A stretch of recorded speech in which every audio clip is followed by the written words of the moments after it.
with regard to the last stone draw, you can always avoid it too by winning your games. Curling now enters the Sports Weekend spotlight.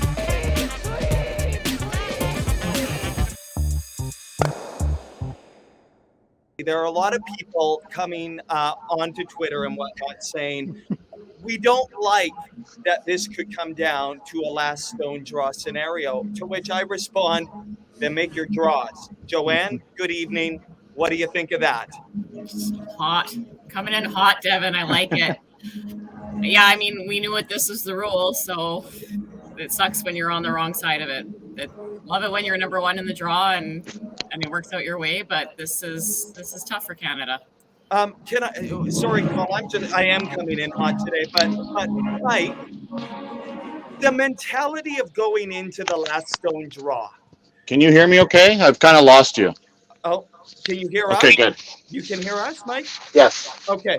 The mentality of going into the last stone draw, this is you literally have a whole practice. And from my perspective, you got to treat this thing like your playoff dreams could come down to this, right? Of course. Yeah. I mean, they've got everything in their own hands right now. They can't worry about the other games. You know, Colleen's right. There's 6 scenarios where if they win, they're in. If there's 2 where they win and they're out. And unfortunately, they kind of did this to themselves, right? You only have yourself to blame when you look in the mirror, and the players.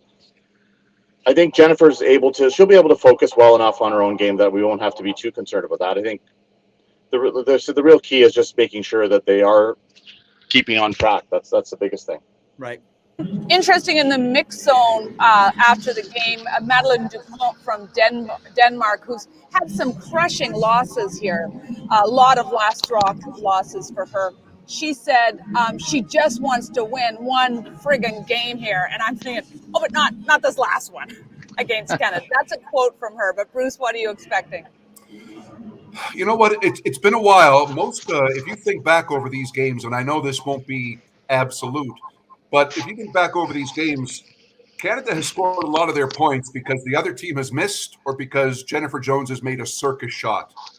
I would love to see them use this game against Denmark to put together a few ends where there are 8 shots. All of them are really good and they score easy deuces and Jones just has to draw or hit or whatever. You haven't seen a lot of that. So 6 of the 8 scenarios are strong for Canada. But with regard to the last stone draw, you can always avoid it too by winning your games, so there's a couple sides to this coin. It only comes into play when you bring it into play. No kidding. Yeah. Switzerland and Sweden aren't worried about it one bit in that number 1 and 2 spot. But Joe, I don't remember a scenario like this before where we've seen these kind of dramatic possibilities of still so many teams hoping and wishing. I think Britain, Korea, even possibly China. I think it speaks to the strength of the field, right? Like we said, there's 8 teams that could win a gold medal. So of course there's a crazy logjam at the end here, right? So it's going to be an exciting finish. Let's get Team Canada win tonight, and let's hope that the right teams win 6 out of 8 of those scenarios. And pardon us because we just forgot totally about Gushue. We're so fascinated by what's going on in the women's. The men's doesn't seem as dramatic, Bruce, going into this final game of their round robin. But what kind of a preview could this final game of the round robin be for Great Britain and Canada?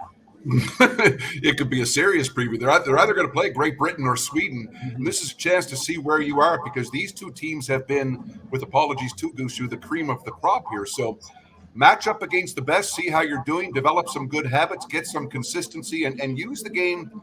Don't chuck this thing away. Take it seriously, use the game, and just get a flow and a rhythm developing. That was going to be my question for you, Mike. In a game where, it's meaningless in terms of the standing, but has huge ramifications on whether you play Great Britain or Sweden.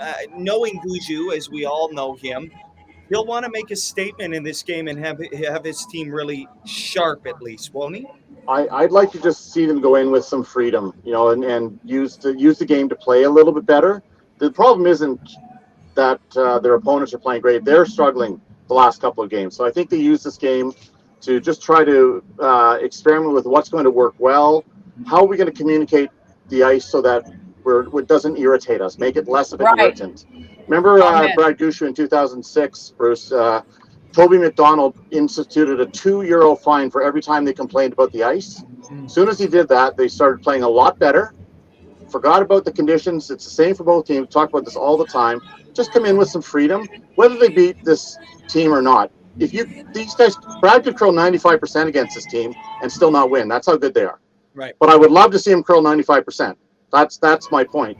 And if they do, that would get them on the right foot going into the playoffs. And you knew coming into this thing, all three top teams, Dean, Mowat, and Gushue, knew that if they want to win the gold medal, they're going to have to beat these teams in the playoffs. So that has not changed. So let's just try to get into the playoffs on the right foot.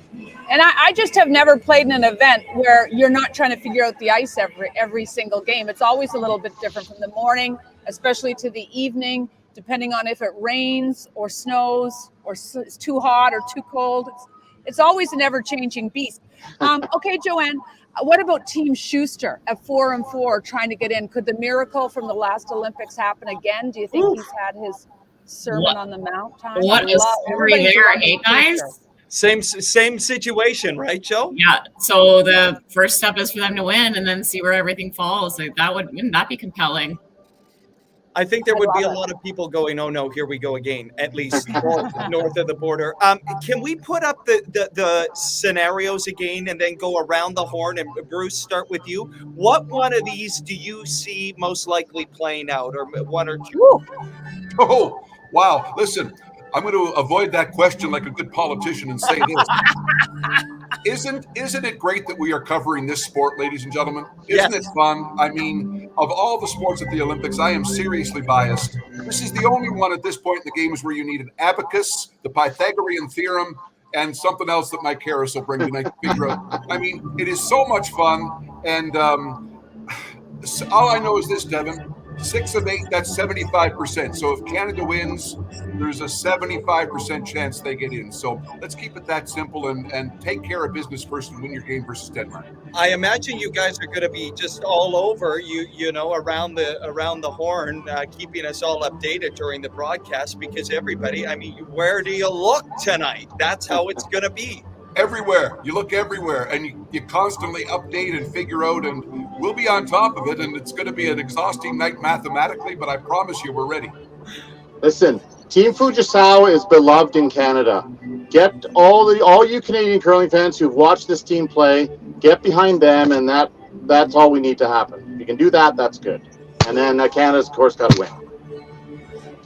Joe, any last thoughts? I'm sure there are a lot of people wondering whether or not you've got the lucky shirt on. You're muted. There you go.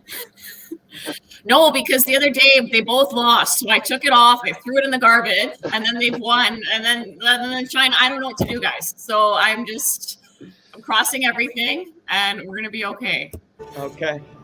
Wow. Hey, Devin, listen, when you have Joe McCusker on later, ask her if she remembers the time in 2007, the first time I worked with Mike and Joan, that I actually married them on air in the closing stand-up when I said, here are Mike and Joan McCusker.